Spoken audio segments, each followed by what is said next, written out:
நாளை காலை 10 மணிக்கு பதவியேற்கிறார் ஜோசப் விஜய். அதாவது இன்னைக்கு பத்திரிகையாளர்கள்ல இருந்து நல்ல சிந்தனை உள்ள எல்லாருமே, அது திமுக இருக்கட்டும், அதிமுக இருக்கட்டும், எந்த கட்சியாக இருக்கட்டும், அவர் ஆளை விடுங்கயான்ற அளவுக்கு எண்ணம் இருந்தது எல்லாருக்கும். யாரும் அதை மறக்க முடியுமா? அவர் ஆளை விடுங்கயா, 108 சீட்டு வந்து எல்லாருமே அவரை பண்ண விடுங்க, என்னையா இப்படி பண்றீங்கன்ற எண்ணம் எல்லாருக்கும். எடப்பாடி பழனிசாமி ஸ்டாலினும் வாழ்த்து சொல்றாங்க, ஜெயிச்சு வந்திருக்காங்க மக்கள், பேர் கட்டு போதுங்கன்றாங்க. பதவி பிரமாணம் அவங்களுக்கு என்ன அக்கறைன்னா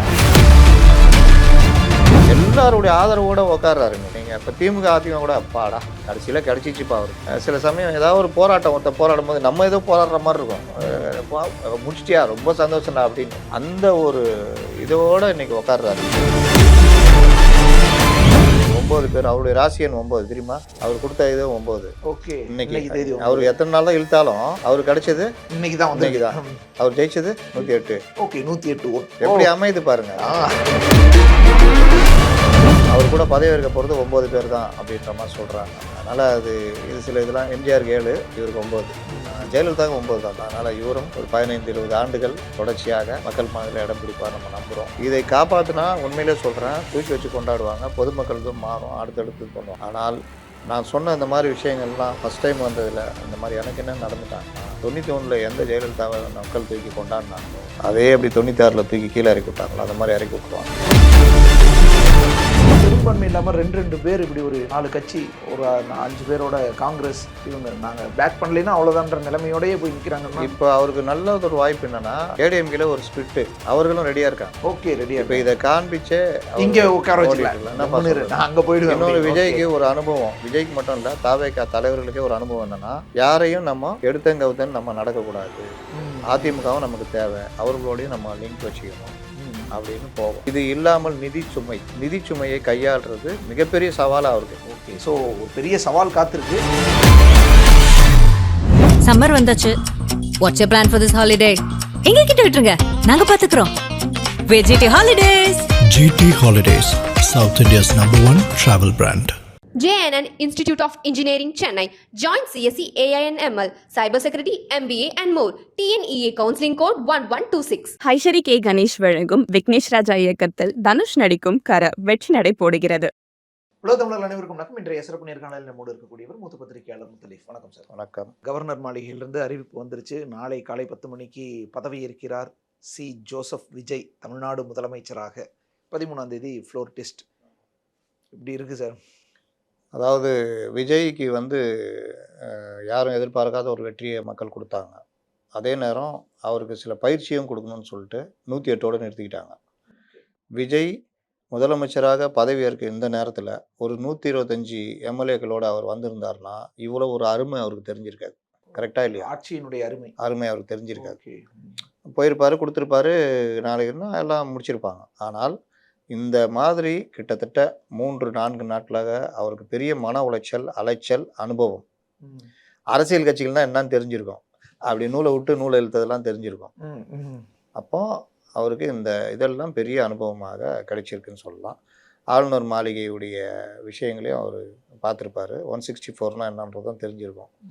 அதனால் ஒரு நல்ல விதமாக அவர் நாளைக்கு ஒரு 9 பேர், அவருடைய ராசியன் 9 தெரியுமா? அப்படியா? ஆமாம், அவர் கொடுத்த இது 9. ஓகே, இன்னைக்கு அவர் எத்தனை நாள் தான் இழுத்தாலும் அவரு கிடைச்சது இன்னைக்குதான். அவர் ஜெயிச்சது 108. ஓகே, 108. எப்படி அமைது பாருங்க. 3:15 மணினாங்க, ஆனா 10 மணிக்கு பதவி இருக்கிறேன், என்னன்னு தெரியல. அவர் கூட பதவி இருக்க போகிறது 9 பேர் தான் அப்படின்ற மாதிரி சொல்கிறாங்க. ஓகே, அதனால் இது சில இதெல்லாம் எம்ஜிஆருக்கு 7, இவருக்கு 9, ஜெயலலிதாவுக்கு 9 தான், தெரியும்ல. இந்த மாதிரி ஆனால் சில இதில் இருக்கிற முதலமைச்சர்கள் இவர்கள் நல்லாவும் சஸ்டெயின் பண்ணியிருக்காங்க. அதனால் இவரும் ஒரு 15-20 ஆண்டுகள் தொடர்ச்சியாக மக்கள் மனதில் இடம் பிடிப்பார் நம்ம நம்புகிறோம். ஏன்னா ஒழுங்கா பண்ணா, ஏன்னா நீங்க பாத்தீங்கன்னா அடுத்தடுத்த தலைமுறையும் அவரை நோக்கி நகர்ந்துட்டு இருக்கு. இளைய தலைமுறையோட நம்பிக்கை அப்படின்னு நம்பிக்கை வந்துட்டு இருக்குது. இதை காப்பாற்றினா உண்மையிலே சொல்கிறேன், தூக்கி வச்சு கொண்டாடுவாங்க, பொதுமக்களுக்கும் மாறும், அடுத்தடுத்து பண்ணுவாங்க. ஆனால் நான் சொன்ன இந்த மாதிரி விஷயங்கள்லாம் ஃபஸ்ட் டைம் வந்ததில் இந்த மாதிரி எனக்கு என்ன நடந்துட்டாங்கன்னா, 91 எந்த ஜெயலலிதாவை மக்கள் தூக்கி கொண்டாடினாங்களோ அதே அப்படி 96 தூக்கி கீழே இறக்கி விட்டாங்களோ அந்த மாதிரி இறக்கி விட்டுருவாங்க. அதனால் இதெல்லாம் ஒரு பாடமாக. பெரும்பான்மை இல்லாமல் 2 பேர் இப்படி ஒரு 4 கட்சி, ஒரு 5 பேரோட காங்கிரஸ் இவங்க நாங்கள் பேக் பண்ணலைன்னா அவ்வளோதான்ற நிலைமையோடயே போய் நிற்கிறாங்கன்னா இப்போ அவருக்கு நல்ல ஒரு வாய்ப்பு என்னன்னா, ஏடிஎம்கேல ஒரு ஸ்பிளிட்டு ஆ அவர்களும் ரெடியாக இருக்காங்க. ஓகே ரெடியா இப்போ இதை காண்பிச்சே அவர் இங்க உட்கார ஓடிட்டு வச்சுக்கலாம் இருக்கலாம். என்னப்பா கம்முனு இரு, சொல்றது? நான் அங்க போயிடுவேன் இன்னொரு அப்படின்னு. விஜய்க்கு Okay. ஒரு அனுபவம், விஜய்க்கு மட்டும் இல்லை தாவேகா தலைவர்களுக்கே ஒரு அனுபவம் என்னன்னா, யாரையும் நம்ம எடுத்தங்கவுத்தன்னு நம்ம நடக்கக்கூடாது. ம், அதிமுகவும் நமக்கு தேவை, அவர்களோடையும் நம்ம லிங்க் வச்சுக்கணும் ம், அப்படின்னு போகும். போக போக திமுகவோடையும் அவர்கள் நல்லா நெருங்கி பழக ஆரம்பிப்பாங்க. ஏன்னா சட்டமன்றம் அரசியல்ன்றது வேற. ம். நீங்கள் எடப்பாடி அவர்கள் ஆட்சியில் அதிமுக எம்எல்ஏ கூட அதிகம் பயனடைஞ்சது திமுக எம்எல்ஏக்கள்னுவாங்க. ஓ எம்ஜிஆர் எந்த பிரச்சனைனாலும் முதல்ல அவரை பார்த்துட்டு வந்துருங்கன்றவார். ம், ம். முதல்ல கலைஞரை பார்த்துட்டு வாங்க அப்படின்றவார். அப்போ அந்த மாதிரி ஒரு இது வந்து என்றைக்குமே தேவை ஒரு கவர்மெண்ட்டுக்கு. நீங்கள் பிஜேபி எடுத்துங்க, பல விஷயங்கள்னாலும் அவங்க கூட்டம் போட்டுருவாங்க, எல்லாரையும் வச்சு கூட்டம் போட்டு பேசுவாங்க. ஒரு இது இருக்கும். இப்போ ராகுல் காந்தி தான் ஒரு மாதிரி போய்கிட்டு இருக்காரு. நீங்கள் கொஞ்சம் பின்னாடி போனீங்கன்னா கூட அத்வானி, வாஜ்பாய் இவங்கெல்லாம் பார்த்தீங்கன்னா எல்லாரும் ஒரு நெருக்கமாக இது பண்ணுவாங்க. இவர் மட்டும்தான் கொஞ்சம் தப்பாக போகிறாரு. சின்ன குழந்தைல்ல, அதனால் இதுவாக சார் இருக்காரு. என்ன சார் தப்புன்னு தானங்க சொல்கிறாங்க அவர். அவங்க சொல்லுவாங்க அதுக்காக ஆமாம், இல்லை அவர் அந்த மாதிரி நடந்துக்கிறாரு, வாட்ஸ்அப் தலைவர் மாதிரி நடந்துக்கிறார். நான் கூட ரொம்ப இதுவாக இருக்கான்னு பார்த்தேன். பல விஷயங்கள்ல அவர் அந்த மாதிரி நடந்துக்கிறாரு. அது இருக்கக்கூடாது. நீங்கள் பார்லிமெண்ட்டில் மிகப்பெரிய ஒரு விஷயம் நடந்துகிட்டு இருக்கும்போது அவர் வேற ஒரு எப்ஸ்டீன் பற்றி பேசிகிட்டு இருக்காரு. அதனால் அந்த மாதிரி விஷயங்கள் சொல்கிறேன். நீங்கள் எப்படி நடக்கிறீங்கன்னு பார்க்க தான் மக்கள் உங்களை வந்து ஒரு இடத்துல கொண்டு வந்து வைப்பாங்க. ம், இன்னொன்று, அரசியலுக்கான போடுற சண்டை வேறு, தனிப்பட்ட நட்புகள் மற்ற விஷயங்கள் வேறு. ம். அந்த மாதிரி இதெல்லாம் இருக்குது. அதனால் இது வந்து அவருக்கு ஒரு மிகப்பெரிய, அதாவது இன்னைக்கு பத்திரிகையாளர்கள்லேருந்து ஒரு நல்ல சிந்தனை உள்ள எல்லோருமே, அது திமுக இருக்கட்டும் அதிமுக இருக்கட்டும் எந்த கட்சியாக இருக்கட்டும், அவர் ஆளை விடுங்கயான்ற அளவுக்கு எண்ணம் இருந்தது எல்லாருக்குமே. ம். யாரும் அதை மறக்க முடியுமா? அவர் ஆளை விடுங்கயா, 108 சீட்டு வந்து எல்லாருமே அவரை பண்ண விடுங்க, என்னையா இப்படி பண்ணுறீங்கன்ற எண்ணம் எல்லாருக்கும் இன்னைக்கு எடப்பாடி பழனிசாமி ஸ்டாலினும் வாழ்த்து சொல்றாங்க. வாழ்த்து சொல்கிறேன். அது வந்து வேற, அது அரசியல் பண்பாடு வச்சிங்களேன். பொதுவான கருத்து திமுக மத்தியில் அதிமுக நான் பேசின பல பேருங்க என்னன்னா இப்படி பண்றாங்க, ஜெயிச்சு வந்திருக்காங்க மக்கள் என்ன mandate. அப்ப பேர் அவருக்கு கெட்டு பதவி போகுதுங்கன்றாங்க. பிரமாணம் பதவி பிரமாணம் அவங்களுக்கு என்ன செஞ்சது தானே. அக்கறைனா, ஏங்க இந்த மாதிரி நம்ம கட்சி பேர் கெட்டு போகுதுங்க, இவங்களுக்கு என்னங்க இவங்க இந்த மாதிரி பண்றாங்கன்ற போயிட்டாங்க. ம். இவங்க 2 பேரும் சேர்ந்து ஒரு இது இவங்களுக்கு பயங்கர எதிர்ப்பு கீழே. நிறைய பேர் எதிர்ப்பு. அதனால நல்ல சிந்தனை இது வந்து தமிழ்நாடு அதில் எப்பவுமே நம்பர் 1. எல்லாருடைய ஆதரவோட உட்கார்றாரு இன்னைக்கு. ம். நீங்க இப்ப திமுக அதிமுக கூட அப்பாடா கடைசியில கிடைச்சிச்சுப்பா அவருக்கு. இந்த சில சமயம் ஏதாவது ஒரு போராட்டம் ஒருத்தர் போராடும் போது நம்ம ஏதோ போராடுற மாதிரி இருக்கும், முடிச்சிட்டியா ரொம்ப சந்தோஷம்டா அப்படின்னு. அந்த ஒரு இதோட இன்னைக்கு உட்கார்றாரு விஜய். அப்போ அந்த நன்மதிப்பை காப்பாற்றுற ஒர்க்கு பண்ணணும். எல்லோரும் இளையவர்கள். எனக்கு என்னென்னு சில சமயம் நடக்க தோணும் அதிகாரம் வரும்பொழுது, அதெல்லாம் கரெக்ட் பண்ணி கண்காணிக்கிற வேலையை அவர் பண்ணணும். நான் சொன்ன மாதிரி அந்த 4 முதலமைச்சர்கள் தான் நமக்கு பாடம். ம். இது இல்லாமல் நிதி சுமையை கையாளுறது மிகப்பெரிய சவாலாக அவருக்கு.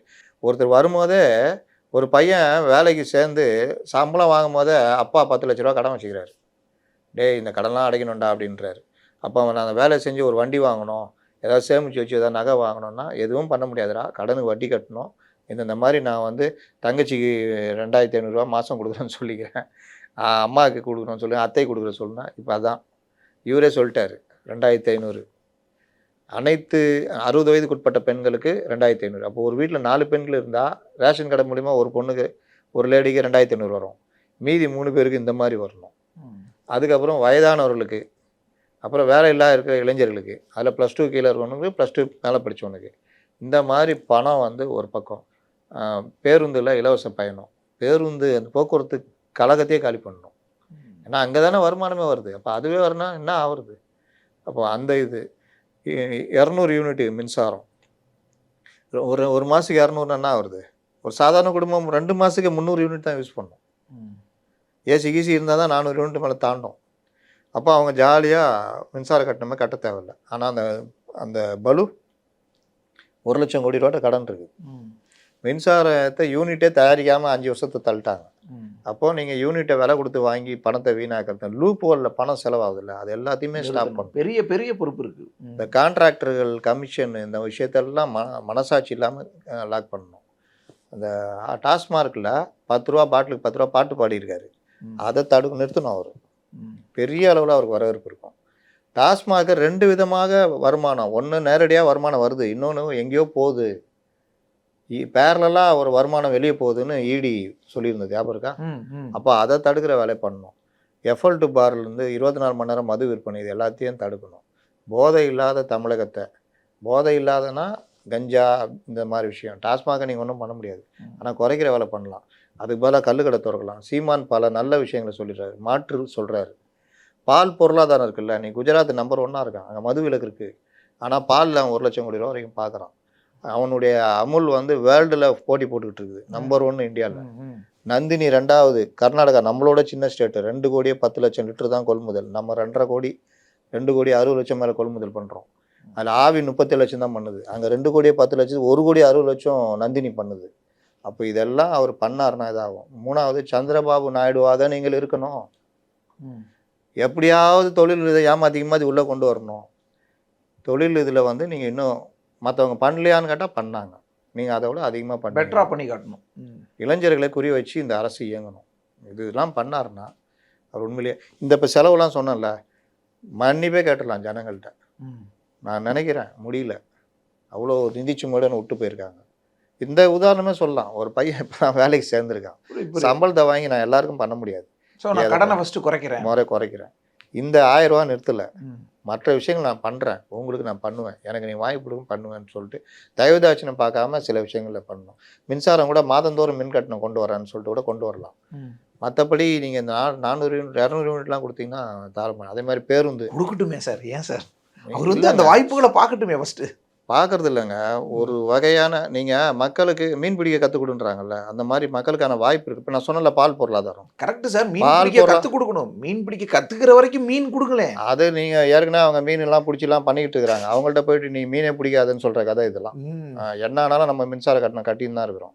அதில் வேணா 100 யூனிட்ன்றது 2 மாதத்துக்கு 200 யூனிட் வரைக்கும் கொடுத்துட்டு வந்துட்டாங்கல்ல, செய்யணும்னு எதிர்பார்ப்பாங்க. அதுதான் சொல்ல வரேன். அது பெரிய சிக்கல். எந்த அடிப்படையில் யார் இந்த ஐடியா கொடுத்தாங்கன்னு தெரியல. இன்னொன்று நான் சொன்னல, இந்த பால் பொருளாதாரம் நான் மட்டும் இல்லை, சீமான் சொல்கிறாருல பால் பனை பொருட்கள், அதில் நீங்கள் குஜராத்தோட போட்டின்னு இறங்குனீங்க வச்சுக்கிங்க, நீங்கள் தமிழகம் முழுவதும் லட்சக்கணக்கான இளைஞர்களுக்கு நேரடியாக மறைமுகமாக வேலை கிடைக்கும். பால் பொருட்கள் நீங்கள் ஆவினுக்கு சப்ளைன்றது இதுலேயே பால் பொருட்கள் தயாரிக்கிற அந்த ஸ்டார்ட் அப் நிறுவனம் குஜராத்தோட போட்டி போட சொல்கிறீங்க, அதை தாங்க பண்ணணும். எங்கே சக்ஸஸோ அதை நோக்கி நகரணும். நீங்கள் ஒரு கம்பெனி நடத்தணும், என்ன பண்ணுவீங்க? லாபம் வர இதை பண்ணுவோம். எல்லாருக்குமே ஒரு பெரிய யூடியூப் நிறுவனம் மாதிரி நம்ம யூடியூப் நிறுவனம் மாற்றணுன்ற எண்ணம் இருக்கா இல்லையா? எல்லாம் உங்களுக்கு எனக்கு எல்லாருக்குமே.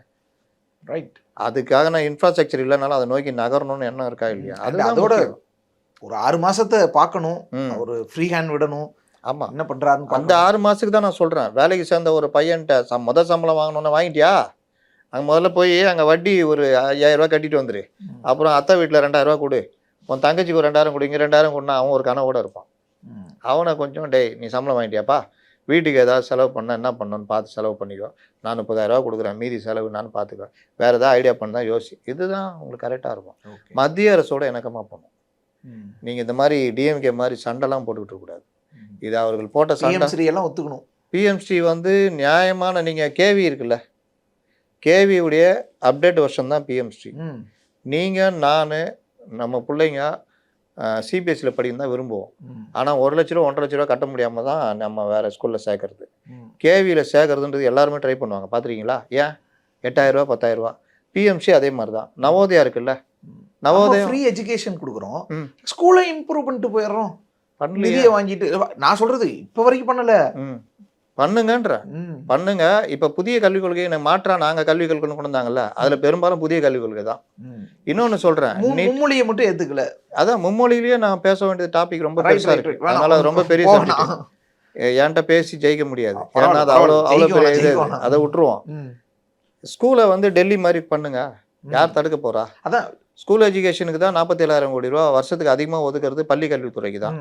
அப்போ அதில் நீங்கள் வந்து பண்ணுங்க. ஓகே, அவுட் சோர்ஸில் கூட ஆள் எடுங்க. ஆட்கள் ரிட்டையர் ஆகுறாங்கல்ல, நீங்கள் அவங்களுக்கு தான் பெருந்தொகை சம்பளமாக போதா, ரைட்டு கொடுங்க, அவுட் சோர்ஸில் எடுங்க, ஆனால் நல்லா பண்ணுங்கன்றோம். இன்ஃப்ராஸ்ட்ரக்சர் அதிகப்படுத்துங்க. இங்கே இல்லை, அப்போ அங்கே எங்கே லீக்கேஜ் வருது அதெல்லாம் தடுங்க. ஓகே, அதுதான் ரொம்ப முக்கியம். ஓகே, ஸோ ஒரு பெரிய சவால் காத்திருக்கு, அதை செய்யற சவாலே சமாளி அதை தமிழ்நாட்டுக்கு நான் கொடுத்துட்டேன். அதை செய்யறதுக்கு வாய்ப்பும் கொடுக்குறோம், அதே நேரம் காத்து இருக்கணும் சில நேரங்களில். இன்னொன்று ஒன்று சொல்லி முடிச்சுட்டா, பத்திரிகைக்காரர்களை அவர்கள் கருத்துக்களை கண்டபடி பேசணும் விட்டுருங்க. விமர்சன கருத்துக்கள் வைக்கிறவங்க ஆலோசனை சொல்கிறத கண்டிப்பாக எடுத்துக்கோங்க. முடிந்தால் நான் ஒரு பெரிய ஒரு இது கூட பண்ணுங்க, ஆலோசனை என்ன பண்ணலாம் ஏது பண்ணலாம் கூட பேசுங்க. அதுக்கு உங்களுக்கு சரியான ஆளை எடுத்துக்குங்க, பேசுங்க, பண்ணுங்க. நம்ம பேசிட்டு இருக்கிற நேரத்தில் ஆளுநரை பார்த்துட்டாரு, போய் கடிதங்களை கொடுத்துட்டாரு. விசிகாவோட கடிதமும் சேர்த்து 120 IUML ஆதரிச்சிருச்சு. ஐயோ எம்எல் ஆயிட்டாங்க கடைசியில் அவங்க. என்ன சார்? வேற என்ன, நேற்று கொடுத்துருந்தா இன்னைக்கு இவ்வளோ கஷ்டப்படணுமா? நீங்கள் நல்லா பாருங்கள், இன்னைக்கு கவர்னர் பார்த்து இன்னைக்கு கொஞ்சம் கேன்சல் பண்ணியிருக்காரு ட்ரிப்பு. உங்களுக்கு நேற்று வரைக்கும் பிரச்சனை ஆயிடுச்சு. நேற்று 116 தான் அவர்கிட்ட இருக்குது. அப்புறம் எப்படி போக முடியும்? IUML ஆதரவு கொடுக்குறேன்னு சொன்னாங்க. ஆ. அப்புறம் பார்த்தா அது வேற மாதிரி லெட்டராக இருந்தது. யார் ஆளுங்கட்சி ஆகுறாங்களோ அவங்களுக்கு ஆதரவாம். இது உலகத்திலே இந்த மாதிரி அதிசயமான விளக்கெல்லாம் நான் கேள்விப்பட்டதே இல்லை. சரி ரைட்டு, இவருக்கு IUMLலேருந்து ஒருத்தரும் அம்மா மக்கள் முன்னேற்றங்கள்லேருந்து ஒருத்தரும் ஆதரவு கொடுத்த மாதிரி இவருக்கு கொடுத்தாங்களான்னு தெரில. அந்த நம்பிக்கையில் அந்த லெட்டரை கொண்டு போய் கொடுக்கலாமா 118ன்னு சொல்லிட்டு? அந்த லெட்டரை வச்சு கவர்னர் ரீசெக் பண்ணும் பொழுது அது ஒரு பிரச்சனையாக மாறுது. அது டிடிவி தினகரன் பிரஸ் மீட் நள்ளிரவே அவர் வாயில போய் உள்ளாமா? அவர் வாயில உள்ளாமா? பிரேமலதா டிடிவி வாயிலெல்லாம் உள்ளவே கூடாது. 2 மணி நேரம் பேசுவாங்க அவங்கள பற்றி ஜாதகத்தோட. அதனால் அவர் அதுக்கப்புறம் இறங்கிட்டார் களத்தில். IUML அவர் பேக் அடிச்சிட்டாரு. அப்போ மறுபடியும் 116 கவர்னர் நிறுத்திக்கிட்டாரு. அப்போ இந்த பிரச்சனை ஓடுது. திருமாவளவன் என்னுடைய முடிவை நாளை காலையில் சொல்கிறாங்க. காலைன்னு இழுத்து நீங்கள் ஒரு மத்தியானம் கொடுத்துருந்தா கூட அவர் நிம்மதியாக போய் கவர்னர்கிட்ட லெட்டரை கொடுத்துருப்பாரு. ஆனால் ஈவினிங் 4 மணிக்கிட்ட கொடுத்து வன்னியரசு பொறுப்பேற்றுக்கிட்டார்ல. நான் என்னுடைய அம்மாவினுடைய பெற்றோர்களோட நினைவிடத்துக்கு போக வேண்டியது இருந்துச்சு சொந்த ஊரில். ஸோ அதுக்கெல்லாம் போயிட்டு வரக்கு நான் தான் லேட் ஆகிடுச்சு. ஸோ ஏங்க, நாட்டில் எவ்வளோ முக்கியமாக நடக்குது. நீ கொஞ்சம் மிஸ் ஆனால் கவர்னர் கிளம்பியிருந்தாருன்னா இன்னும் 2 நாள் தள்ளி போயிருக்கோம். மே 10ஓட இல்லை சார், அதுக்கு முந்தைய நாளே பிளான் பண்ணியிருப்பாரு. நேற்ற பிளான் அது தெரிஞ்சிருக்காது இல்லை? இல்லை தெரிகிற நேரத்தில் ரிமோட்டில் இருந்திருப்பார்ல. இந்த முடிவு எடுக்கிறது இவங்க நேற்று நைட்டை எடுத்துட்டாங்க. ஓகே, அது ஒரு லெட்டர் கொடுக்கறதுல என்ன கையில் இவர் தானே போடணும், வன்னியரசு தானே போடணும். யாரு ஒரு ஃபஸ்ட்டு கட்சி தலைவர் ஒரு லெட்டர் கொடுத்துட்டாருன்னா வன்னியரசு போடுறதெல்லாம் அப்புறம். ஆனால் அது ஒரு பிரச்சனையாக மாறும். அப்போ இந்த மாதிரி மாறும்ல பார்த்தீங்களா? இந்த மாதிரி அப்போ நீங்கள் என்ன 11 மணிக்குன்னு சொல்லக்கூடாது. வன்னியரசு இல்லை நாங்கள் ஆதரவு கொடுத்துட்டோம்னா பத்திரிகையில் போட்டிருப்பாங்க, எல்லா இதுவும் போட்டிருப்பாங்க, இவங்களும் ரெடியாக இருப்பாங்க. லெட்டர் கொடுத்துட்டோம்னா எடுத்துகிட்டு போயிருப்பாங்க. கலெக்டிவாக யோசிக்க வேண்டி இருந்திருக்கும்ல சார், ஃபியூச்சர் எல்லாமே. அதெல்லாம் இல்லைங்க, ஆதரவு கொடுக்கணும்னு வேற முடிவுங்க. அது நீங்கள் திமுகலேருந்து முடிவு. திமுக ஆதரவு கொடுக்க சொல்லிருச்சா? வேற என்ன, இப்போ இவங்க 4 பேரை அமுச்சிட்டாங்க, அங்கே இடதுசாரியில் அமுச்சிட்டாங்க.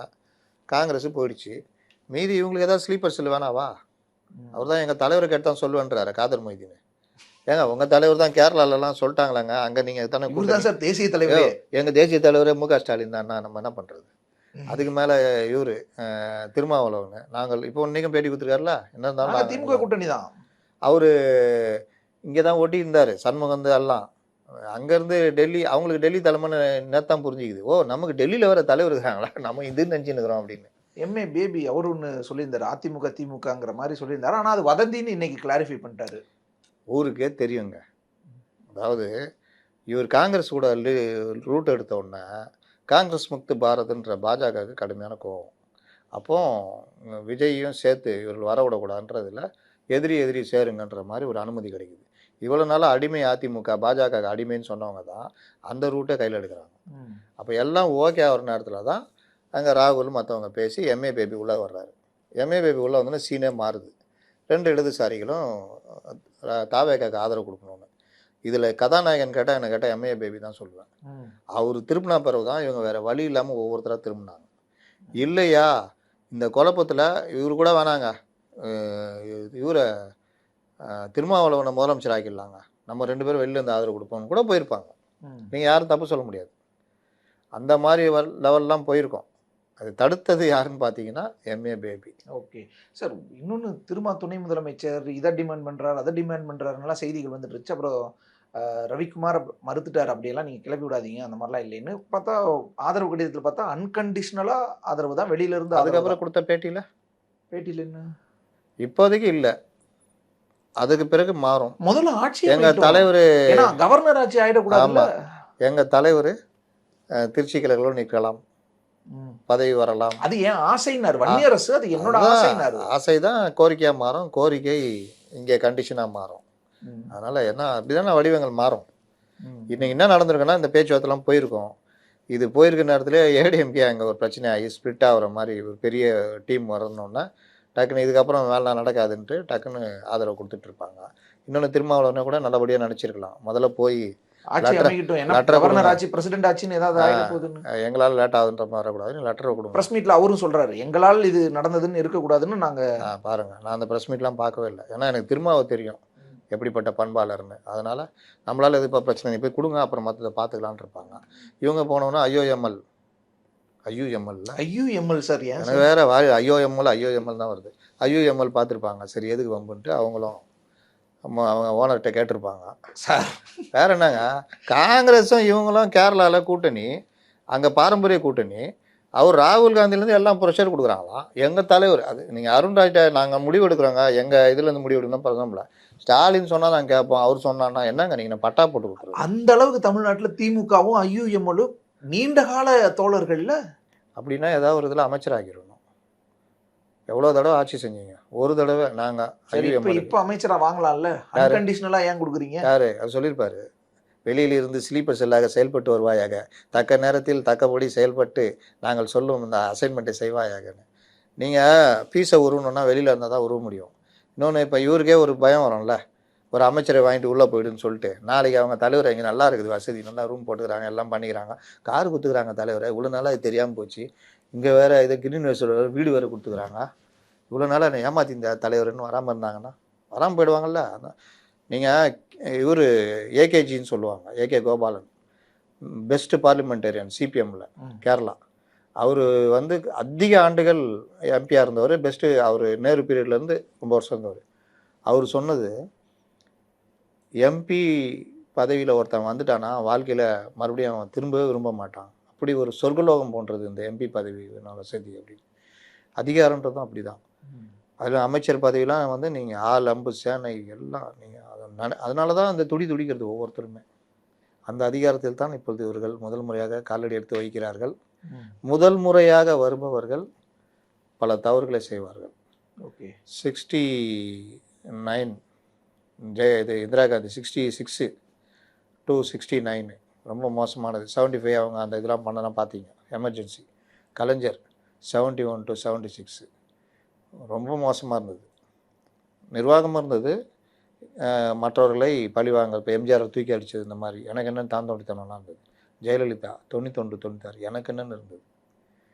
கண்டவர்களும் ஆட்சிக்குள்ளே வந்துட்டு பண்ணி ஜெயலலிதாவுக்கு பேர் கட்டு போனது, ரவுடிசம், போலீஸ் இது அட்ராசிட்டி, இதெல்லாம். நம்ம தலைவர் லாஸ்ட்டாக 2021 26 ஃபஸ்ட் டைம் இது அதிகாரிகள் ஆட்சி, ஏகப்பட்ட இது எவ்வளோ பிரச்சனைன்னு நமக்கே தெரியும். அப்போ இந்த மாதிரி ஃபஸ்ட் டைம் வரவங்கள அதிகாரிகள் வழி நடத்துவாங்க, அதில் சிக்காமல் இருக்கணும். ஜெயலலிதாலாம் 2வது தடவை தான் உஷாராக வராங்க. கலைஞரும் அதுக்கப்புறம் 89 வரும்போது ரொம்ப இது பண்ணுறாரு. 96 ஒரு நல்ல ஆட்சியை கொடுக்குறாரு, ஏதாவது பண்ணணும்னு நினைக்கிறாரு. ஆனால் 2001 பாஜகவோட இருந்தனால அவரால் வர முடியாமல் போச்சு, கூட்டணி மாறிச்சு. அப்போது பண்பட்ட பிறகு தான் அவங்க மாற்றிக்கிறாங்க. ஜெயலலிதாவும் 2 தடவை 2 தவறு பண்ணுறாங்க. 96 படு வீழ்ச்சிக்கு அப்புறம் 2001 வந்த பிறகும் இந்த ஆடு கோடி பலியிட தடை, மதமாட்டு தடை சட்டம்னு ஒரு ரைட் சைடில் போகிறாங்க. அதுக்கப்புறம் தான் புரிஞ்சுக்கிட்டு டக்குன்னு நிலைப்பாடு எடுத்து மாறுறாங்க, நல்ல ஒரு இது கொடுக்குறாங்க. கலைஞர் சொல்ல தேவையில்லை. எம்ஜிஆரும் முதல்லலாம் தடுமாறினார், ஏகப்பட்ட பிரச்சனைலாம் வந்தது. அதுக்கப்புறம் அவரும் ஒரு இது. அதனால் முதல் தடவை வரும்பொழுது அதிகாரிகள் உங்களை தவறாக வழிகாட்டுவார்கள். அப்போ அந்த இடத்துல காமராஜராக இருக்கணும். மனிதாபிமானம் இதுதான் எனக்கு தேவை, நீ சொல்கிற இதெல்லாம் எனக்கு தேவையில்லை, நான் நடத்தணும்னு நினைக்கிறேன், நீ இது பண்ணு. மதிய உணவு போடணும்னு நினைக்கிறேன், முடியாது முடியுன்றதை ஓன்ட்ட கேட்க வரல, போடுறதுக்கு எப்படின்றத மட்டும் நீ சொல்லு, என்ன வழி நிதியை நான் பிச்சை எடுத்துக்கிட்டு நான் பண்ணிக்கிறேன். அதே மாதிரி உளவுத்துறை தப்பாக இப்போ நம்ம இவர் ஸ்டாலினுக்கு அடிப்படை பிரச்சனை என்னென்னா, உளவுத்துறை அவருக்கு கடைசி வரைக்குமே சரியான ஒரு இது கொடுக்கல. ஓகே, அவர் அதெல்லாம் நம்பினார், கூட இருக்கவங்களாம் கரெக்டாக இருக்குது, அது ஆமாம் அதே மாதிரி தான் இருக்குது, கரெக்டாக தான் சொல்லுவாங்க. இப்போ அந்த மாதிரி சில அமைச்சர் என்ன பண்ணுவாங்கன்னா, வேற ஒருத்தரை விட்டு சொல்ல வைப்பாங்களாம் சில விஷயங்களை, அவங்களாம் நேரடியாக சொல்ல மாட்டாங்களாம். அந்த மாதிரி சில விஷயங்கள்லாம் சொல்கிறாங்க. அவருடைய வெள்ளந்தியான அவருடைய அந்த நம்புகிற குணத்தை பயன்படுத்திக்கிட்டாங்க, அதுதான் நான் சொல்லுவேன். அப்போது ஆனால் ஜெயலலிதா அது நடக்காது. உளவுத்துறையில் மிஸ் ஆச்சுன்னா நீங்கள் மிஸ் ஆகிடுவீங்க. பத்திரிகை படிக்கிறதுலேருந்து எல்லா விஷயமும் அவங்க கரெக்ட். இது பத்திரிகைகள் செய்தி வந்துன்னா அதுக்கு நடவடிக்கை இருக்கும். அப்போ பத்திரிகையாளர்களும் துணிஞ்சு எழுதுவாங்க, இவர்களும் பயப்படுவாங்க, பத்திரிகையில் வந்துச்சுன்னா நம்ம கண்டோம் அப்படின்னு. இந்த 3த்தையும் பண்ணுறதுக்கு ஜெயலலிதாட்ட அந்த இது இருந்தது. அதில் ஜெயலலிதா மாதிரியும் கட்சிக்காரர்கள் நீங்கள் பார்த்தீங்கன்னா இப்போ கலைஞருக்கெல்லாம் சண்முகநாதனுக்கு ஃபோன் போட்டால் கலைஞர்கிட்ட நியூஸ் போயிடும், இல்லை கலைஞரே வாங்கி பேசிடுவார். எந்த மாவட்டத்தில் எந்த இது பிரச்சனை, யார் பிரச்சனை பண்ணுறான், எங்கே பிரச்சனை, இப்போ ஒரு மாவட்டத்துக்கு போகிறான்னு உட்காரு எல்லாம் பேசி சரி பண்ணுவார். சீட்டு பிரச்சனை வருது, உனக்கு நான் இதயத்தில் இடம் இப்படியே சொல்லுவாரான், இதயத்தில் இடம் வச்சுருக்கியான்னு நம்புவானா, போய் வேலை செய்வானா. அவர் இதயத்தில் இடம் வச்சுருக்கனார்ல, அதுக்கேற்ற இது அவனுக்கு கிடைக்குமா, இது கலைஞர். அப்போ கட்சிக்காரர்களை கையாளுவதில் கலைஞர் போல இருக்கணும். பொதுமக்கள் நீங்கள் பார்த்தீங்கன்னா மழை பெஞ்சு 80ல் அவ்வளோ தண்ணி பஞ்சம், ஜனங்க அவ்வளோ வாடுறாங்க, தண்ணீர் படம்லாம் அப்போ தான் வந்துச்சு. எதிர்கட்சி பெரிய பிரச்சனையாக்குறாங்க. ஆனால் ஜனங்க என்ன சொல்லிச்சு தெரியுமா, அந்த மகராசன் எம்ஜிஆர் என்ன பண்ணுவார் மழை பெய்யலைன்னா. அப்போ என்ன பண்ணாலும் உங்களுக்கு ஒரு பெரிய ஒரு கனெக்டிவிட்டி இருந்தது பொதுமக்களுக்கும் எம்ஜிஆருக்கும், குறிப்பாக பெண்கள். அந்த மாதிரி விஷயங்களில் எம்ஜிஆர் மாதிரி நீங்கள் நடந்தீங்கன்னா அசைச்சிக்க முடியாதுங்க 20 வருஷத்துக்கு. 20 வருஷத்துக்கு. ஆமாம், நீங்கள் மம்தா பானர்ஜி பாருங்கள், 15 வருஷம். என் மோடி எடுத்துக்குங்க, 15 வருஷம். எனக்கு தெரிஞ்சு 2029 அந்த டீம் தான் அப்படியே கண்டினியூ ஆகும். ஆனால் எதிரிகள் இல்லை. ஃபார்ம் பண்ணால் நம்ம சொல்லலாம். காந்தி இப்போ விஜயோட எல்லாம் சேர்றாரு. விஜயோட சேர்ந்தா தமிழ்நாட்டில் மட்டும். நீங்கள் ராகுல் காந்தி விஜயோட ஸ்டாலினோட சேர்ந்ததை ராகுல் தான் பிரதமர்னு சொல்லி 38 சீட்டு ஜெயிச்சாங்களா 2019, 50% ஓட்டு வாங்கினாங்க. அதுக்கப்புறம் 39, 24, 39 அது ஸ்பிளிட் ஆச்சு. நீங்கள் ஒன்றா இருந்தால் என்டிஏ ஒன்றா இருந்தால் அடிக்க முடியல, 20% தானே வந்தாங்க. அதான் அந்த மாதிரிலாம் செய்ய முடியும். அதனால ராகுல் ஃபேக்டர் இங்கே ஜெயிக்கும். மற்ற ஸ்டேட் கர்நாடகா, ஆந்திரா, கேரளா, ஆமாம் ஒவ்வொரு தடையும் வரும்போது தானே தெரியும் எப்படி என்ன ஏதுன்னு. அதனால் நீங்கள் வட இந்தியா ஹிந்தி பேசுகிற பெல்ட் இருக்குல்ல, அங்கே ராகுல் கால் ஊன்னா தான் அங்கே ஜெயிச்சாதான் நீங்கள் பண்ண முடியும். இப்போ தான் வந்து இதில் உத்தரப்பிரதேசில் பிடிச்சாங்க. அதுக்கு என்ன காரணம்னா அங்கே அவங்களுக்குள்ள பிரச்சனை ஆயிடுச்சு, ஆர்எஸ்எஸ்க்கும் பாஜகவுக்கும். அங்கே பீஸை பிடுங்கினால தான் ஒரு 30-35 சீட்டு போச்சு. நாங்கள் யார் காட்டுறோன்னு காட்டினாங்க. அதனால் ராகுல் காந்தி அதை நோக்கி நகரணும். ராஜஸ்தான், மத்திய பிரதேஷ், பீகார்லாம் ஒரு பண்ணி வச்ச கூத்துலாம் தெரியும்ல. மக்களுடைய அடிப்படை பிரச்சனைகள் அவங்க ஆட்சி நடத்திக்கிட்டு இருக்காங்க, நாங்கள் கூடுதலாக இதெல்லாம் நடத்துகிறோன்றாங்க.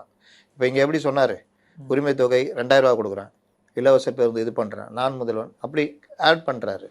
அதே வேலையை அங்கே நிதிஷ் பண்ணார். பெண்களுக்கு முன்னுரிமை அங்கே அதிகம். அதெல்லாம் இவர் அங்கே வந்து ஓட் ஷோர்னு சுற்றிருந்தார். அவனுக்கு இது ஓட் ஷோராக இருந்தான்னா சோறு இல்லாட்டின்னா அவனுக்கு என்ன அதை பற்றி. எஸ்ஐஆர் அங்கே வேலை செய்யலையா, இதை எடுத்துக்கிட்டு இங்கே இவர் ஐயோ நெஞ்சம் பதைக்கிறது இந்த ஃபார்மை பார்த்தாலே அப்படின்லாம் பேசினார். சிஎம்ஏ அரசு நடைமுறையை எதிர்த்து போட்டது இதுதான் ஃபர்ஸ்ட் டைம் நான் பார்க்குறது. அவர் கீழே இருக்கிற கலெக்டர் இந்த ஃபார்ம் ஒன்றுமே இல்லைங்க, அதை பாருங்கள் உங்கள் அப்பா பேர் உங்களுக்கு தெரியும்ல எழுதினா, கீழே பாருங்கள் உங்கள் அம்மா பேருன்னா உங்களுக்கு தெரியும், இப்படி பண்ணாங்க. அதை வச்சுட்டு நெஞ்சம் பதைக்கிறது இந்த மாதிரிலாம் கேட்குறாங்கன்னா முடிஞ்சிச்சா. இங்கே எஸ்ஐஆர் அதுக்கப்புறம் அவர் எடுக்கலை, இவர் எடுக்கலை. ஏன்னா பீகாரில் அடி. அதனால் ராகுல் காந்தியை நீங்கள் இதில் சேர்க்காதீங்க. நீங்கள் 29லையும் நீங்கள் பாஜக தான் அடுத்த இதை போய் நகருவாங்க. அந்த அளவு தான் ஒர்க் பண்ணிட்டு போய்கிட்டு இருக்காங்க. வெஸ்ட் பெங்கால் அவங்க ஒர்க்கு பார்த்தீங்கல்ல, கரெக்டாக முடிவு பண்ணாங்க. அங்கேருந்தே பொருள் எடுத்தாங்க, அவங்க பொருள் எடுத்து அவங்களே போட்டாங்க, சுயந்த அதிகாரி அந்த மாதிரி. அதனால் விஜய்க்கு நம்ம சொல்ல வர்றது என்னென்னா, எல்லாருக்குமே ஒரு தடுமாற்றம் வரும். அதிகாரிகள் புதுசாக சேருவான், தப்பான வழிகாட்டுவான், முட்டு சேர்ந்து கூட்டு போகிறவெல்லாம் பண்ணுவாங்க. கண்காணிச்சிக்கிட்டே இருக்கணும், நம்பணும், நம்பாமையும் இருக்கணும். மத்திய அரசு கூட நல்ல உறவையும் வச்சுக்கணும், அரசியல் ரீதியாகவும் ஸ்ட்ராங்காக நின்றுக்கணும். மத்திய அரசு கூட உறவு வச்சுக்கிறதுக்கு ஏற்ற தலைவர்களை இது ஐஏஎஸ் ஆஃபீஸரில் கரெக்டாக பயன்படுத்தணும். தகுதி உள்ள ஐஏஎஸ் ஆஃபீஸரில் பயன்படுத்தணும். தகுதி இல்லாமல் கூட வந்து ஓட்டிக்கிட்டு அது இதுன்னு ஏதாவது ஊட்டின்னு இருப்பாங்க, அவங்கள எல்லாத்தையும் புறந்தள்ளணும். இந்த மாதிரிலாம் பண்ணால் தான் இது. நிதி மேலாண்மை ரொம்ப முக்கியம். இப்போ நம்ம கொரோனா பீரியடில் இருந்தார்ல, ஏடிஎம்கே பீரியடில் சண்முகம், அவர் நம்பர் 1 நிதி மேலாண்மையில். அதனால தான் அந்த கொரோனாவை சமாளிக்க முடிஞ்சது எடப்பாடியினால். அவர் எக்ஸ்டென்ஷன்லாம் கொடுத்தாங்க, அவருக்கா அவருடைய சிஷ்யன் தான் கிருஷ்ணன். அவர் வந்து இங்கே இருந்தார், வந்தவொடனே அவர் இங்கேருந்து அனுப்பிச்சி விட்டாங்க. அவருக்கு வாங்கடாண்டு டெப்டேஷனில் போயிட்டார். அவர் பிளானிங் கமிஷன் தலைவராக இருந்தவர். யாரை எங்கே பயன்படுத்தணும் ஜெயலலிதாவுக்கு தெரியும், கலைஞருக்கு தெரியும். எதிரியாக இருந்தாலும் நீ வா எனக்கு ஒர்க் பண்ணுன்னு கூப்பிட்டு ஒர்க் பண்ண வைப்பார். எதிரியானா அவங்கள்ட்ட இருந்து எதிரியாக பார்ப்போம்ல, அப்படி பார்க்க மாட்டாங்க. நீ வா, நீ அங்கே நல்லா ஒர்க் பண்ணிருக்க, நீ வான்னு. அவங்களுக்கு நல்லா ஒர்க் பண்ணி அப்போ எனக்கு நல்லா. ஜெயலலிதாடையும் அது இருந்தது. ஜெயலலிதா கிட்ட ஆளுங்கட்சியாக திமுக ஆளுங்கட்சியாக இருக்கும்போது ஒரு காவல் அதிகாரி எஸ்பி லெவலில் இருந்தவர் ஒரு சம்மன் கொண்டு போய் கொடுக்க போகிறாரு. எம்ஜிஆர் மாளிகை அலருது. யார் கொடுக்க வரீங்க தெரியுமா? தெரிஞ்சுதான் வரேன், என்ன தெரியாமல் வரேன், என் ஒர்க்கை நான் பார்க்குறேன், அப்படிலாம் நீங்கள் பண்ண முடியாது, அப்போ நான் இங்கே விட்டு போகிறேன் பண்ணுங்கன்ட்டு வந்துடுறாரு. அவர் விடக்கூடாது அப்படி இப்படின்றாங்க. ஆனால் அவர் ஒர்க்கை அவர் பார்த்துட்டு போயிட்டார். அதோட வேலை தான் அவர் செஞ்சார். ஆட்சி வந்து போயிட்டார். அதுக்கு முன்னாடி டெபுடேஷனில் போயிட்டார். அப்புறம் அங்கே சிபிஐலாம் ஒர்க் பண்ணிட்டு டிஐஜியாக ப்ரமோஷன் ஆகி இங்கே வராரு. ஜெயலலிதா எங்கள் சிஎம். டிஜிபி லத்திகாச்சாரன்னு நினைக்கிறேன். என்னங்க நீங்கள், நான் எதுவும் உங்களுக்கு பண்ண முடியாது, டைரெக்டாக சிஎம் பார்த்துருங்க, ஏன்னா நீங்கள் நிறைய அங்கே மறைச்சிட்டீங்க. இவர் எப்படிப்பட்ட டைப்புனா எங்கே போட்டாலும் வேலை செய்வோம். எனக்கு என்ன இருக்குது, ஒரு பைசா வாங்காத ஆள். நீங்கள் போய் அவரை சும்மா பார்க்க போகிறீங்க, ஒரு அரை கிலோ ஸ்வீட்டில் பழங்களை வாங்கி கொடுத்தா கூட நான் அப்படியே வாங்கி அப்படியே இது பண்ணிட்டு பேசிட்டு கிளம்பும் போது உங்கள் கையிலே திருப்பி கொடுத்து அனுப்பிச்சிடுவார். அந்த மாதிரி கேரக்டர். உங்களை வாசல் வரைக்கும் வந்து வழி அனுப்பிச்சிட்டு தான் போவார். அந்த மாதிரி கேரக்டர். அவர் போய் பார்க்குறாரு, வணக்கம் மேடம் சொல்லி நிற்கிறாரு. அது டக்குன்னு இருக்காம பார்த்து, வாங்க டிஐஜி ப்ரொமோஷனில் வந்திருக்கீங்களா, ரைட் வாங்க, ஃபோன் எடுத்து அந்த துறை, முக்கியமான துறை இன்டெலிஜென்ஸ், அவரை போடுங்கன்றாங்க. அங்கே இருக்கிறவங்க இல்லை அங்கே இது முடியாது, அப்போ இன்டர்னல் செக்ரட்டரியில் போடுங்க. இதில் என்ன விஷயம்னா, அவங்க நினச்சிருந்தா தூக்கி எங்கேயா கடை கோடியில் ஒன்றும் இல்லாத இடத்துக்கு அடிச்சிருக்கலாம். ஏன்னா அவங்கள பொறுத்த வரைக்கும் இவர் முறைச்சிட்டு போயிருக்காரு. ஆனால் அவங்க எப்படி பார்த்தாங்க, நமக்கு துறைக்கு இவர் தான் கரெக்டான ஆள், கரெக்டாக அந்த ஒர்க்கை அவர் பார்த்தார். ஆமாம், இந்த இதுக்கெல்லாம் உத்தரவு கொடுத்தாங்க, செஞ்சாப்புல, நம்ம உத்தரவு கொடுத்தாலும் செய்வாப்புல. இந்த மாதிரி அதிகாரிகளை செலக்ட் பண்ணி வேலை வாங்கினதுல கலைஞரும் ஜெயலலிதாவும் நம்பர் 1. ராமகோபாலன் ஒருத்தர் இருந்தார். ராமகோபாலனா ராஜகோபாலன் மாவட்ட செயலாளராகவே செயல்பட்ட மாதிரி கமிஷனர் இருந்தப்போ செயல்பட்டார். மாறினோன்னா வந்து கலைஞர்கிட்ட பேசி, மேடம் இதுன்னு சொல்லி நான் என்ன பண்ண முடியும், கரெக்டாக இருப்பீங்களா, அவர் பாணியில் எப்படி கேட்பாரு, கரெக்டாக இருப்பேயா, நல்ல பதவி கொடுத்து உட்காரு. இந்த மாதிரி ரொம்ப பேர் கலைஞர் பண்ணியிருக்காரு, ஜெயலலிதா பண்ணியிருக்காங்க. அதனால் இந்த நிர்வாகன்றது வந்து ரொம்ப முக்கியம். நீங்கள் இப்போ பதவிக்கு வந்தோன்னா 10, 100, 1000 பேர் வருவான். எல்லாரையுமே நீங்கள் நம்பிட்டீங்கன்னா முடிஞ்சது. அதனால் எப்படி பண்ண போகிறான்றது இனிமேல் பண்ணுறதை வச்சு தான் அவருக்கு மரியாதை, மற்ற விஷயங்கள் எல்லாம். அமைச்சரவை எப்படி இருக்குன்னு பார்க்கலாம் சார். எல்லாரும் புதுசு. செங்கோட்டையன், ஜேசிடி பிரபாகரனில் செங்கோட்டையன் மட்டும்தான் அமைச்சராக இருந்தவர். இதில் புதுசாக வராங்க பழசாக இருக்காங்கலாம் கணக்கில்லை. அதிகாரிகள் துணையோடு தான் நடத்த போகிறீங்க. அதில் மனிதாபிமானத்தை கலந்து ப்ளஸ் நிர்வாக திறமையும் கலந்து என்ன பண்ண முடியும் சிறப்பான்றதை பண்ணால். ஒரு முத்துசாமி தான் 28 வயசில் போக்குவரத்துறை அமைச்சராக வந்தார் எம்ஜிஆர்கிட்ட. அப்போ தான் அந்த சிவப்பு பஸ்ஸெலாம் மாறி நவீன ரக பேருந்துகள், அதிக பேருந்து வழித்தடங்கள், நல்ல ஒரு இது, போக்குவரத்து தொழிலாளர்களுக்காக ஒரு ஐடிஐ தொழில்நுட்ப கல்லூரி, அவர்களுக்கான அந்த குழந்தைகளுக்கான படிப்புக்கான கல்லூரி, இந்த மாதிரி பல இதை அவர் முத்துசாமி பண்ணார். அந்த மாதிரி பலரும் வந்து ஃபஸ்ட் டைம் வந்தவங்க, இவர் தொழில்துறை அமைச்சராக வந்தார் திருநாவுக்கரசர். இந்த மாதிரி ஜெயலலிதா பீரியடில் வந்து இப்போ சிவி சண்முகம் போன்றவர்கள், இன்னும் பலர் நல்லா பண்ணவங்களாம் இருக்கிறாங்க, சிறப்பாக செயல்பட்டவங்களாம். அதனால் நீங்கள் ஃபஸ்ட்டு செகண்ட் இதெல்லாம் கிடையாது. நீங்கள் நல்லா ஒர்க் பண்ணிங்கன்னா அந்த துறையை நீங்கள் இம்ப்ரூவ் பண்ணலாம். அடுத்தடுத்து உங்கள்கிட்ட எக்ஸ்ட்ராவாக துறை கிடைக்கும். இல்லை வரும்போதே வேறு மாதிரி. இப்போ அதிகாரிகள் சில பேர் என்ன பண்ணுவாங்க, சார் இதில் இந்த மாதிரி இருக்குது, முன்னாடி இவ்வளோ இருந்தது, இந்த இடம் நம்ம ஒரு 5% கூட வைக்கலாம், அப்படியெல்லாம் நம்ம வேற என்ன, நீங்கள் இந்த அரசியல்வாதிகளுக்கு எடுக்கிறத பாதி இப்படிப்பட்ட அதிகாரிகள் தானே. அப்போ அந்த இடத்துல நீங்கள் கட்சிக்கு நிதி வேணும், கட்சி நடத்தணும், இது முதலாளித்துவ உலகம், அதெல்லாம் ஓகே. ஆனால் அதில் மக்களை பாதிக்காத அளவுக்கு 100 ரூபா ஒதுக்குறாங்கன்னா அதில் மாற்றுன்னு வரும்போது கூடாதுன்னு தானே சொல்லணும். கூடாதுன்னு தான் சொல்லணும். நான் யதார்த்தமாக சொல்கிறேன். ஓகே, 100 ரூபா இடத்துல 40 ரூபா சார், 40 ரூபா சாதாரணமாக நமக்கு இதாகிடும் சார். 60 ரூபா கான்ட்ராக்ட்காரன் கொடுத்தா அவன் பண்ணிக்குவாங்க சார். அவன் 20 ரூபா எடுத்துட்டு 40 ரூபா பண்ணுவான். இப்போ 100 ரூபாய்க்கு போட்டாலும் 40 ரூபா ஆகும். இந்த இடத்துல கரெக்டான ஆளை கொண்டு வா, நீ அதெல்லாம் பண்ண வேணாம், என்ன ரொம்ப மினிமம் இருந்தால் கூட போதும், பண்ண சொல்லு, வேணாம். யார் யாரெல்லாம் அமைச்சராக வருவாங்கன்னு பார்க்கலாம். எனக்கு தெரிஞ்சு இந்த டாப் பிராஸ் இவங்க எல்லாருமே, அருண்ராஜ் நிதியமைச்சராக வர்றதுக்கு வாய்ப்பு. நிதியமைச்சர் ஓகே, இல்லை வருவாய்த்துறை இந்த மாதிரி. அதே மாதிரி வெங்கட்ராமன் நிதி இல்லாட்டி வருவாய். ஓகே, அந்த 2 பேர் தான். 2 பேர் தான். இல்லை வேற யாராவது இருக்கலாம், அவங்களுக்கு தெரியும், நமக்கு தெரியாது. நம்ம இவர் ஆதவ் ஒரு ஏதாவது கீ போஸ்ட் பெரிய இது வாங்கலாம். மதுவிலக்கு, மின்சாரம், இந்த மாதிரி பொதுப்பணித்துறை, இந்த மாதிரி இட்டாந்து போகிறதுக்கு நம்ம ஆளுகிறாப்புல. அறநிலைத்துறை ஏங்க இந்த ஒரு வாரமாக அந்த இட்டாந்து போகிறதாங்க பெரிய மேட்ராச்சு. எந்த நேரத்தில் அவர் சொன்னாரோ தெரில, ஒரே இட்டாந்து போகிறதாங்க. இதில் வேற தப்பாக வேற வந்துட்டாங்க. அப்பா எங்க ஏங்க இவர் அமமுக சார், ஏன் சார் இட்டுன்னு வரீங்களா, ஒழுங்கா இட்டுன்னு வரணும்ல. ம். இந்த இட்டுன்னு வந்து இட்டாந்து போகிறது. அதுக்கப்புறம் இவர் இருக்காரு நம்ம ராஜ்மோகன், ஆ அவர் வந்து இந்த பள்ளி கல்வித்துறை ஓகே. கரெக்டாக இருக்கும் அவருக்கு. ம். டிஐபிஆர் ம். அந்த மாதிரி இது கரெக்டாக இருக்கும். தமிழ் வளர்ச்சித்துறை அந்த மாதிரி இது. அப்புறம் இந்த இவங்க என்னுடைய யோசனை நான் சொன்னது வந்து சபாநாயகர் வந்து இவர் ஜேசிடி பிரபாகரன் கரெக்டாக இருப்பார். ஓகே. ஏன்னா அவர் எல்லாரு கூடயும் நட்பாக பழக்கூடிய ரொம்ப எளிமையான மனுஷன், அற்புதமான மனுஷன். ம். துணை சபாநாயகருக்கு ஒரு பெண்ணை போட்டாருன்னா ஒரு பெரிய சாதனையாக இருக்கும். ஓகே. இது வரலையும் யாரும் இல்லைல்ல, ம்.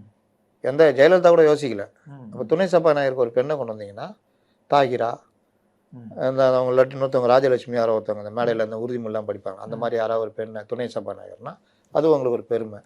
கொறடாவையும் ஒரு பெண்ணை கூட போட்டிங்கன்னா அது ஒரு நல்ல இதுவாக இருக்கும். இந்த மாதிரி ஒவ்வொரு இதுலேயும். அப்புறம் இவர் நம்ம நிர்மல்குமார் ம். இருக்குது, எவ்வளோ கீ போஸ்ட் இருக்குது. அவரு கீ போஸ்ட் தான். ஆமாம், கீ போஸ்ட்டுன்னா இவங்களுக்கு கொஞ்சம் மற்றவங்களோட கொஞ்சம் நிர்வாகம் பழகுனது, மற்றவர்களோட பழக்கம் இதெல்லாம் இருக்குது. நிர்மல்குமார் தான் இப்போ கம்யூனிஸ்ட் ஆஃபீஸ் ஐஎம்எல் இப்படிலாம் போய் அதனால் எல்லாரு கூடயும் அந்த பழக்கம் இருக்குது. இந்த மாதிரி ஆட்கள் தான் கீ போஸ்ட்டு, அதாவது பெரிய கேபினெட்டு அந்த மாதிரி. காங்கிரஸுக்கு சார் காங்கிரஸுக்கு காங்கிரஸ் ஏதாவது கேட்டிருப்பாங்க, போக்குவரத்து, இது சுகாதாரத்துறை இந்த மாதிரி ஏதாவது கேட்டிருப்பாங்க. ம். அதனால் அது சிபிஐ கேட்கல, சிபிஐ சிபிஎம் கேட்கல, காங்கிரஸ் மட்டும் தான் கேட்டிருக்காங்க. யாருமே வேற விசிகா ஐஎம்எல் எல்லாம் வெளியில் இருந்தாங்க. வெளில இருந்தால் அது. அதனால் உங்களுக்கு அந்த வகையிலையும் உங்களுக்கு லாபம். ம். ஒருவேளை ஏடிஎம்கே தான் வந்தால் ஒரு 5-10 இது கொடுக்குற மாதிரி இருந்திருக்கும். ம். அந்த ஃப்ராக்ஷன் சார் அங்கே ஒரு 30 பேர் சிவி சண்முகம் இல்லத்தில் என்ன திடீர்னு அவங்க என்ன அவங்களால என்ன செய்ய முடியும்? ஏன்னா 3வது கட்சி எதிர்கட்சியும் கிடையாது. ஒரு 4 நாளைக்கு முன்னாடி காலையில் தாவேக்கு ஆதரவு கேட்டிருக்காங்க. அந்த ஆதரவு கொடுக்கறதுக்கான முயற்சிகள் போய்கிட்டு. தாவேக்கு ஆதரவு கேட்டிருக்கா அதிமுக? ஆமாம், ஆரம்பத்திலே கேட்டாங்க. என்ன சார் சொல்றீங்க? இவ்வளவு நாள் அப்படியெல்லாம் இல்லை, இந்த மதசார்பற்ற அணியில் இருக்கக்கூடிய கட்சிகளை தான் நாங்கள் கேட்டுக்கிட்டு இருக்கோம்லாம் சொல்லிக்கிட்டு இருந்தாங்க. அவங்க சொல்லுவாங்க, வெளியே சொல்லுவாங்கல்ல எல்லா கதையும். அப்படியும் ஒன்று போயிருக்கப்ப நாங்கள் லஞ்சம் வாங்க மாட்டோம் நேர்மையான கூட சொல்லுவாங்க. நம்ம கேட்டு சார் சொல்கிறாரு லஞ்சம் வாங்க மாட்டோம் நேர்மையான சொல்கிறாருன்னு தான் நம்ம பண்ணுவோம். தாவேக்கா அதிமுகட்ட கூட்டணிக்கு கேட்டிருக்கு. ஜான் பேசினாரு, புஷி ஆனந்த் பேசியிருக்காரு, எடப்பாடிட்டே நேராக பேசியிருக்காங்க. பார்த்துட்டு வந்தது கூட வேற ஏதோ விஷயத்துக்கு அழைப்பு விடுத்தாங்க. அதை லீமா ரோஸ் வந்துட்டீங்க, அதை போயிட்டு புஷி ஆனந்த் போயிட்டான்ட்டாங்க. ஏங்க லீமா ரோஸை பார்க்க போனாங்க. லீமா ரோஸ் ஒரு மீடியேட்டராக இதில் ஒர்க் பண்ணாங்க. இதில் இவர்கள் ஒரு 35 பேர், அதாவது பாதிப்பு இல்லாத வகையில் 35 பேர்கிட்ட தனியாகவே ஆதரிக்கணும்னு சிவி சண்முகம், எஸ்பி வேலுமணி இது திரண்டுட்டாங்க. அதற்கு பிறகு மத்தியானத்துக்கு மேலே எல்லோரும் உட்காந்து பேசும்பொழுது இந்த மாதிரி ஒரு ஆஃபர் வருது, திமுக அதிமுக கூட்டணி சிஎம் வந்து இவங்க வர்றாங்கன்ற மாதிரி ஒரு முடிவு மாறும்பொழுது அந்த முடிவை கைவிடுறாங்க. இதில் என்னன்னா இவர் ரெடியாக இருந்தப்போ அங்கே நாட் இன்ட்ரெஸ்டட்னு மெசேஜ் வருதான் எங்கே ஜான்கிட்ட இருந்து. ஏன்னா காங்கிரஸ் உள்ளே வந்துருச்சு, வேகமாக வந்தாங்க தெரியுங்களா காங்கிரஸ். அதனால இவர்களே போதும். ஃபர்ஸ்ட் ஆப்ஷன் அப்போ அதிமுக தான். அதிமுக இந்த காங்கிரஸ் இதெல்லாம் வரதுக்கு முன்னாடியே. நன்றி சார், உங்களுடைய எனக்கு நீங்கள் பண்ணுறது நன்றி. சம்மர் வந்தாச்சு. What's your plan for this holiday? எங்க கிட்ட விட்டுருங்க, நாங்க பாத்துக்கிறோம். விஜிடி holidays. GT Holidays, South India's #1 travel brand. JNN Institute of Engineering Chennai. Join CSE AINML, Cybersecurity, MBA and more. TNEA Counseling Code 1126. Ishari K Ganesh வழங்கும் விக்னேஷ் ராஜா இயக்கத்தில் தனுஷ் நடிக்கும் கர வெற்றி நடை போடுகிறது.